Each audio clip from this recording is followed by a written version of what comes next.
So we're coming up to the end of award season, which is when incredibly rich people parade their incredibly beautiful dresses and tucks and trousers and booties around, and we go, ooh, I like that one, I don't like that one. And that is apparently what we've evolved to do, and I fully participate. In fact, I really enjoy looking at the inventive fashions that artists have made to put on these random people's bodies. However, as the Edna Mode of the climate crisis, and somebody who is genuinely having a bit of a panic about the way the world is going and the role that fashion plays in it, I do have to have a little sniff around my brain, and as a voyeur, a consumer, a watcher, what do I actually want to see? What do I actually respect? And how could this be better? Who's doing it like reality is real, like the climate crisis is actually happening? And who is pretending to do it but actually being a little bit of a dick? Hello, if you haven't watched my channel before, my name is Lena Norms, not Edna, and I don't usually wear my glasses on screen because of this reflective nonsense, but I could not resist wearing them as we trawl through these celebrity outfits. I am on a journey to make my wardrobe more sustainable, so if you are interested in that, I'd love it if you subscribed and stuck around. There's lots more videos to explore after this one on my channel, and I really feel like fashion is going to be so much more fun and better in the future, and I hope that that becomes infectious. So if you want to be coughed on with that hope, I'm glad you're here. Now, my musings started when I saw this video of Hannah Waddingham, who brought her daughter's designer handbag to an award ceremony. It is such a precious little video. She has designed it with crayons. She put all the colours on it so it would go with whatever colour her mum wanted to wear, and she called it the It Goes With Everything and Nothing bag, which is, the kids are gonna be all right. But it made me think about what a personal touch is when it comes to fashion, and whether celebrities are allowed to bring their own identity and beliefs to the carpet. Now, we know that the most sustainable pieces of clothing are the ones that already exist, and I have actually been seeing over the past few years the red carpet being showered with people wearing archival designer pieces, so things that have been worn and seen dun, dun, dun, before. Most recently we've got Margot Robbie at the Oscars after party in this, which is actually from 1996 by Therry Mugler. Every fashion student watching this video just died a little bit. As you can tell, I don't actually speak out loud to anybody about designers, so I have no idea how to say any of these names, and I'm actually not really going to make an apology for it.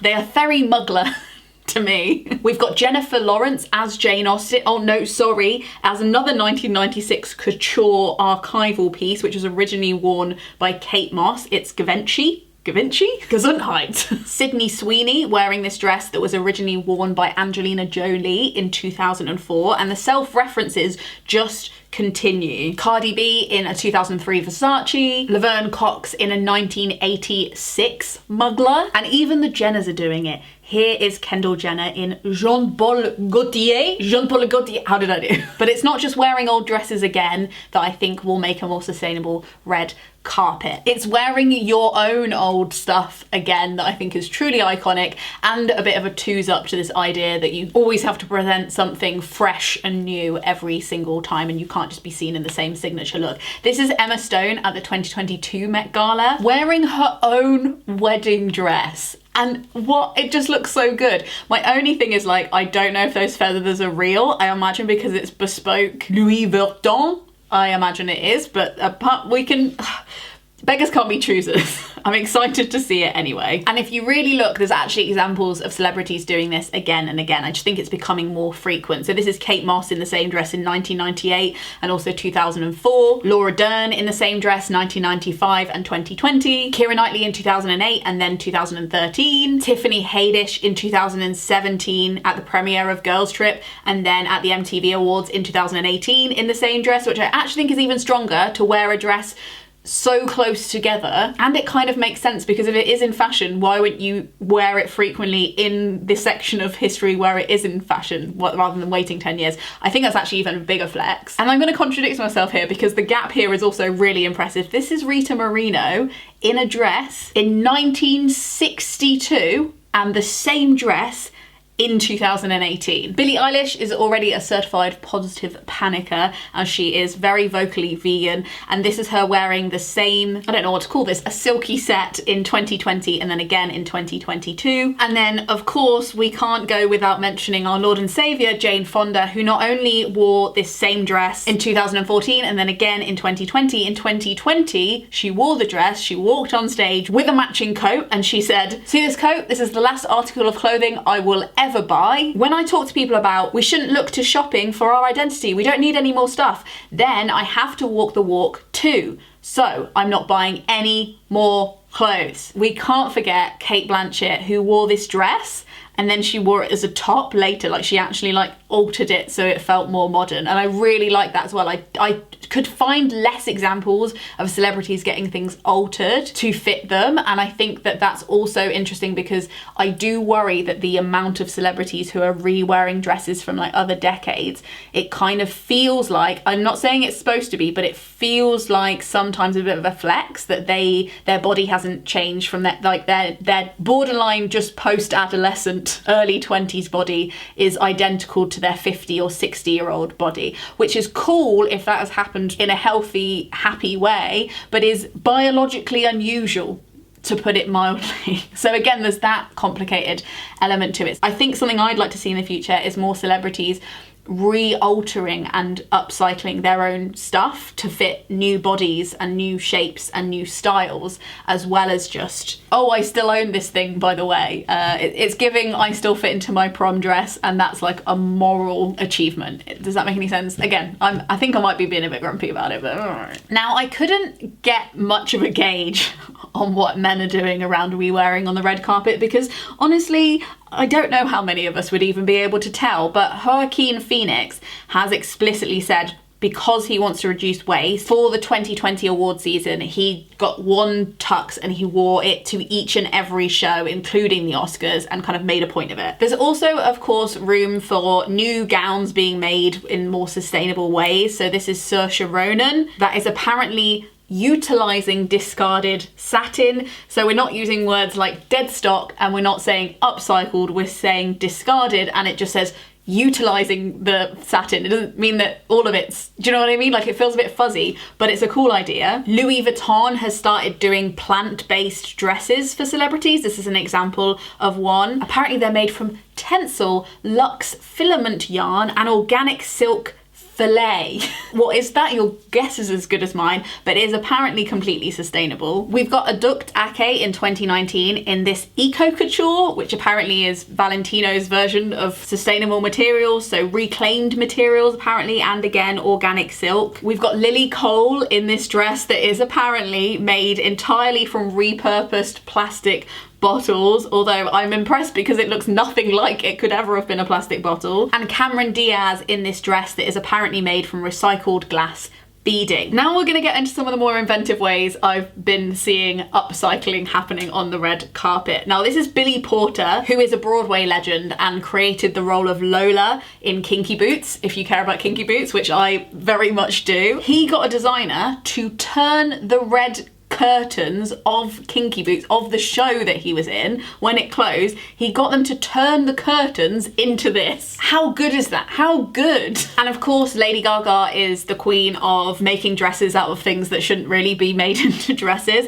My favourite being this completely outlandish white coat made purely out of old coffee filters, which made me actually think about her meat dress, and I was like, oh, that's such a bad example of like, oh, it's kind of, ugh. As a longer term vegetarian and a baby vegan, I'm a bit like, it is inherently gross, and I know that it's supposed to be an artistic statement on grossness, probably, I thought, but I was also like, while it's biodegradable, it's literally the worst kind of biodegradable I could think of. However, I did actually give this a little bit more of a research, and I didn't know this, and maybe I should have, and maybe you all know, but I didn't know that Lady Gaga's meat dress was actually supposed to be a political statement. She has a big speech about it called the Prime Rib of America, and she was supposed to be urging the US military to not discriminate discriminate against the queer community. She says that the law prevents the military from enjoying the greatest cut of meat my country has to offer.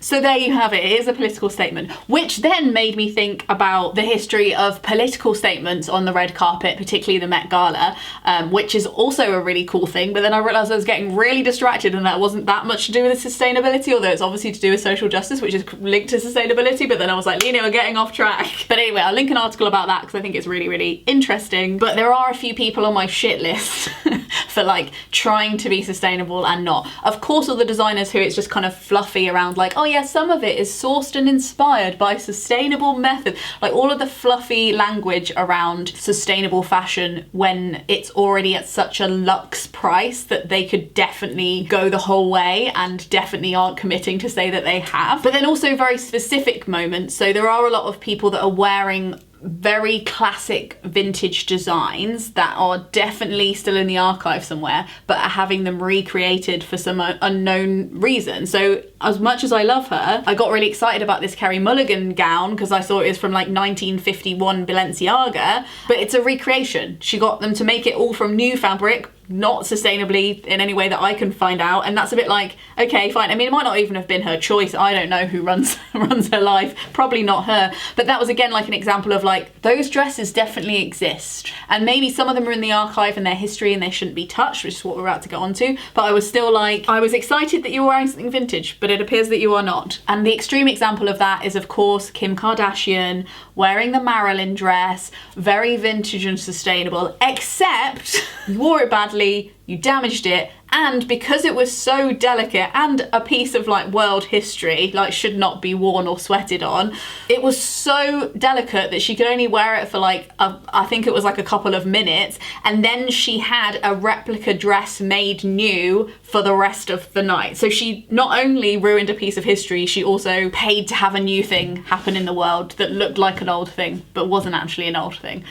It blows my mind. Another one that I'm a bit grumpy about is Adam Sandler, who is infamous for just wearing casual clothes to award ceremonies, which feels very, very pick-me and isn't, you know, I think the problem is, yes, people's eyes shouldn't just be like the bread and circuses of it all is very frustrating, and not, you know, ideally everyone would just be inspired by their friends and family, but the world that we live in is that people's eyes are on the red carpet, and there is, for me, a bit of symbolic respect in recognising that things are important to people and people are coming to these award ceremonies to celebrate excellence and artistry, and to just like turn up in your flip-flops is kind of like political subversion for a 15-year-old. Do you know what I mean? So I don't think that, while it's technically sustainable, and I'm sure he didn't buy those clothes just for the award ceremony, I just kind of think it's like not actually using the eyes on you to say something about the way fashion could move forward and the way we make clothes. It's just kind of being like, I would like to bow out,